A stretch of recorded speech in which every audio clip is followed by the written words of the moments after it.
very happy to be joined by Adam Bramhald, who is competing on week 3 of Dana White Contender Series, August 27th. Just under 2 weeks out at this point. Week 1 was literally just a few hours ago as we record this one, so just 2 weeks. Adam, how you doing, man? I'm really good, really good. Yeah, it's nice to have the Contender series kicking off. It's starting to, like now it's started, like it's become even more real. Um, Yeah, and after seeing how it went, a lot of like I think four out of five got contracts, and I think those four were yep. finishers. It's like right, it gives you that kick, thinking right, I need to go out and really look and push for that finish. Yeah, it's like last season, especially, it would look like Dana White was giving everyone a contract. Now, first Yeah, episode, one of the fights didn't get a contract. It was a bit of a lackluster fight, but they didn't give everyone a contract. So I know. yeah, that's all the motivation you need, right? Yeah, I mean, I've had it in my mind for the last couple of weeks with obviously his attitude after the UFC events and stuff like that. I'm thinking, right, I either need him to be in a good mood or we need to push for that finish even more. So yeah. Yeah, and of course, one man who did have an incredible finish on that card, Lonnie Kavanagh, first contract back to the UK this season, and you're looking Yeah, to yeah, I make it. like that. You're looking to be the second. Yeah, I don't know if there's any on next week, but yeah, yeah, definitely. I know, I thought that was good. One straight in the bank for the Brits. That's good. Yeah. Yeah. And I think he'll do Um. well as well. Yeah. So yeah, I know it's not that long until you're heading out to Vegas now. So how is these next couple of weeks going to look for you? I'm going on Sunday actually. Yeah. So this week has just been absolute so hectic. Like normally like on fight week you kind of like you have more time to do things because you're only training like once a day sort of, but only for a little while. Like this week I'm absolutely hammering it because I'm going on Sunday. I'm going a bit earlier so I can have a bit more time there, to acclimate and get accustomed to everything there. um it's just full steam ahead for another week, and then I'll wind down heading into the week before contenders the fight. Kind of trying to time it so I can have like a nice little deload when I'm there, just relax and train lighter.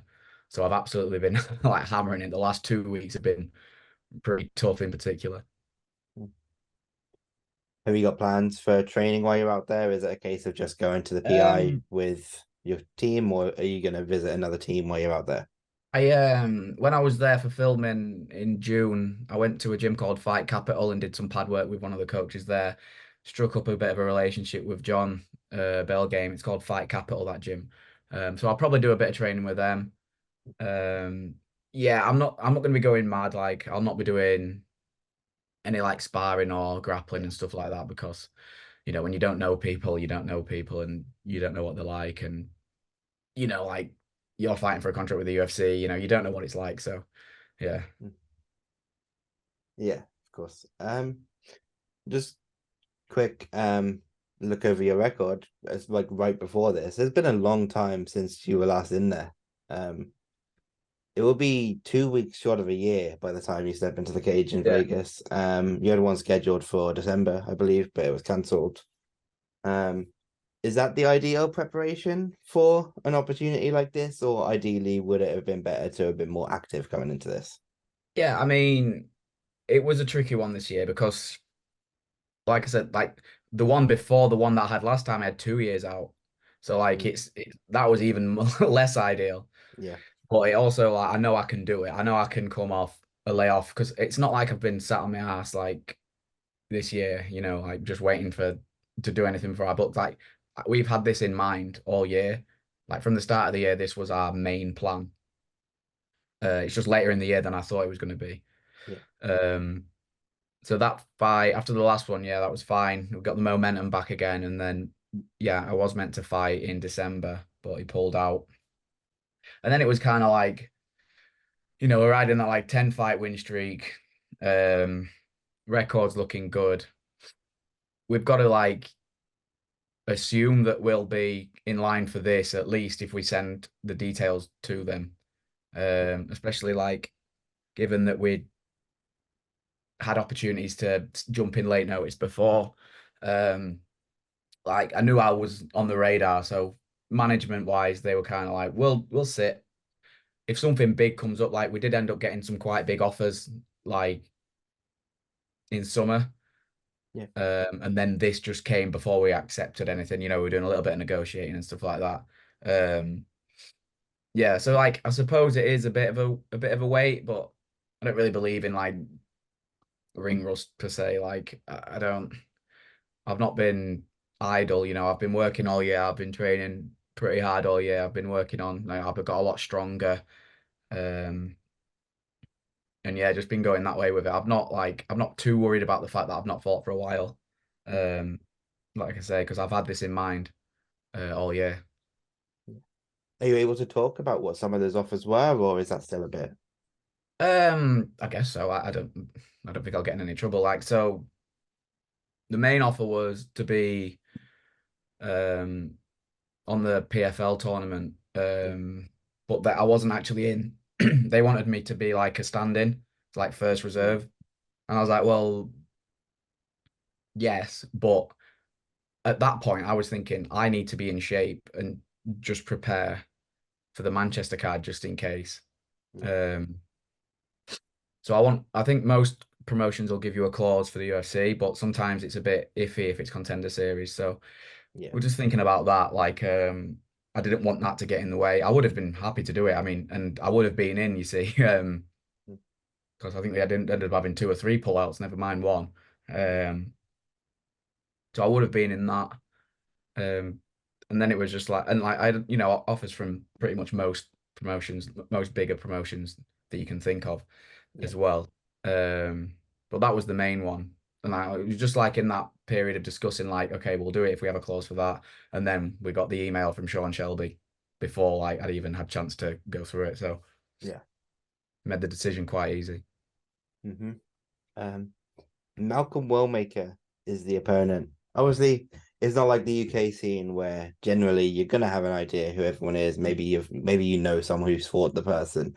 I'm assuming this is a name that was completely new to you when it was presented.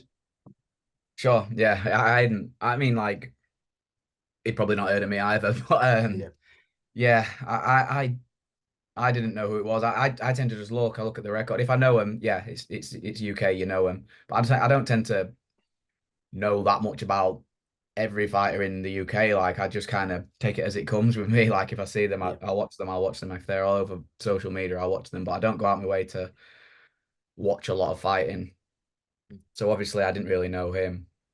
Just a quick look on it. I just had a quick look at his record. And that was it. Like, I mean, obviously, I said yes straight away. Like, it's not like you're going to say, "Oh no, can we have someone else?" um, it's the UFC and it's Contender Series. You don't get that. You don't get that luxury. Yeah. So for me, it was just about you'd say yes to whoever it is, and then you look at him after. But I still haven't really done any studying on him. I just checked his record, looked at what stance he is, and that was it. Like, then it's just off what people tell me about him so far. Yeah. I'll have a little look at some point. So my next question is going to be, what do you know? But I'm guessing not much. Do you leave I that? know You leave that bits. all to your team? Yeah, he's meant to be more like a boxing type, striking type. Quite good knockout power. I don't really know much. His record, he's got a few subs. Um, Yeah, he seems fairly well rounded. yeah, so like I don't really worry about it, especially if it's like a more of a stylistically, it's like a striking matchup. Then I don't care. Like I don't really Yeah. even bother because I know I'll be able to figure it out in there, and I know I'm one of the best on the feet in this sport in my division, especially like I really do think that. So like I'm not going to change all that much. I'll still work how I'd work for a normal fight with takedown defense and stuff like that. Um, but yeah, mostly going to be the same. Just avoid wherever he wants to put me, and then I'll look for something. I'll look for the finish. Sort of second, third round as a warm in. Um, the thing that immediately jumps out there is you have double the pro experience to him, over double, in Yeah, fact. You guys are the same age, but you have that experience edge. How can you make that count, specifically in the yeah. Contender Series, which is it's a platform almost designed for those younger, less experienced guys? yeah, and it's an interesting one because when you see like, oh, you're fighting this American lad, he's 7-0, you think, right, he's going to be like 20, he's going to be this up and comer that's absolutely steaming through everybody. And then you look like he's my age, he's literally a couple of months younger than me. Yeah. Um, and he's 7-0, but I'm probably undefeated longer than him or just as long as him, like record wise. Like I'm on like I haven't lost since 2017 or something like that, 2018. Yeah, he So hadn't it's even like, made his amateur debut then. yeah. So it's kind of like we're the same. I've just got with the same record, we're the same like we're on the same like momentum. It's just I've had more fights and I've fought people with more experience and stuff like that. I think it's a massive advantage. Like I've been to plenty of fights and t took in like those occasions before and stuff like that. Like it's definitely gonna stand me in good stead, I think. Yeah. And you touched on it earlier. You were able to go out to Vegas a couple months ago for your media, for things like that. Um, Going to the PI, going to the Apex to kind of prepare yourself. What kind of experience was that like? How motivating was that as well, just to get there to to just experience all that before the fight? Yeah, it was pretty surreal. So like I'm from a village. There's about Yeah, 2,000 people Vegas there. seems a little bit different. Yeah, I'm from a little village of about 2,000 people. I didn't see a Tesco until I was about 12. So, to fly there, have the flight, and then, you get there and there's someone waiting for you to pick you up. And, like everywhere you go, it's Vegas, it's flashing lights, it's very Hmm. fancy as a place. And then just how, like, you get picked up in the morning, you get taken to the Apex to do some filming and stuff like that.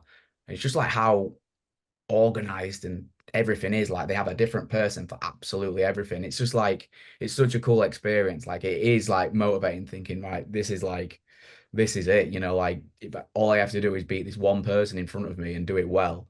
And I have the chance to have this every fight and just have unlimited access to loads of different things and stuff like that. It was really like like motivating and humbling at the same time. Like it definitely drives you to do more and like because you want that sort of that UFC fighter's life with them for sure.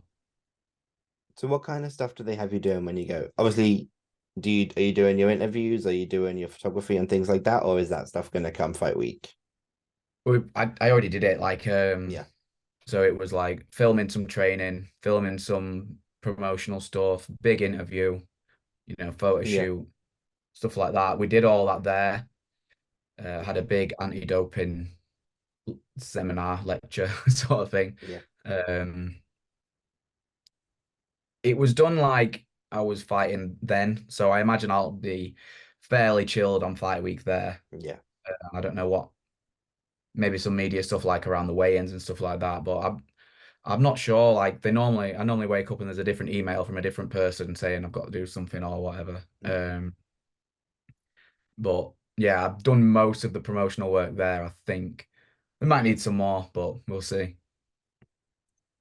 Yeah, and obviously in those interviews, I guess in the Contender series, you're kind of selling yourself, right? You're introducing yourself to people that have never seen you before. Yeah, So we'll do that again in this interview. If someone who hasn't yeah. seen you before was watching this interview or was to ask, how would you describe Adam Bramhald?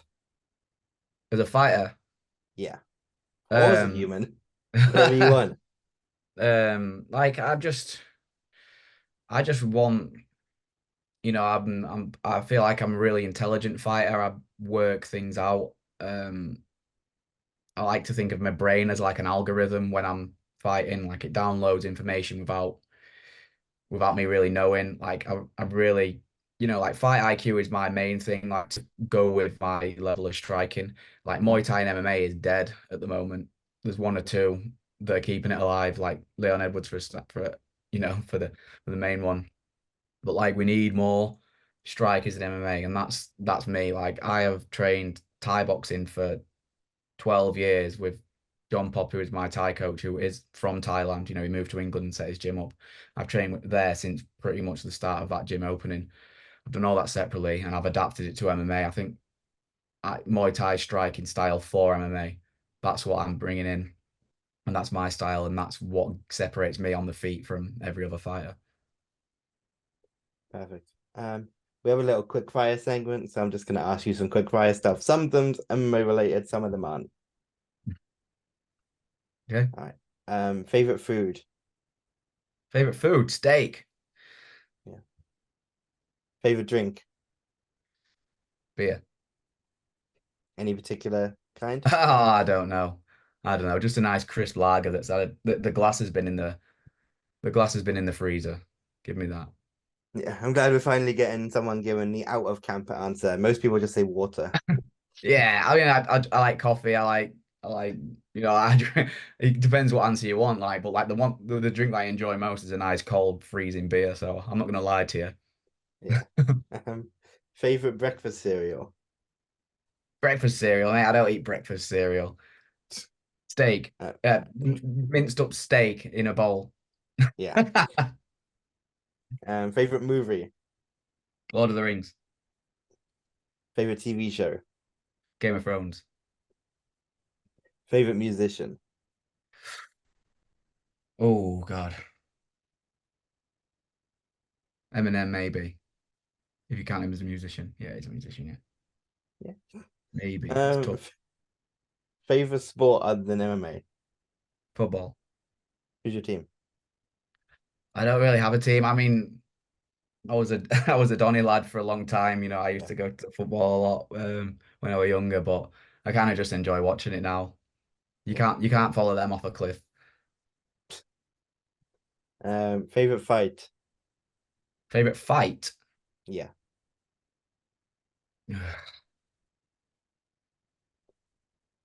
One fight that sticks in my head. I can't remember. Might have been Jose Aldo versus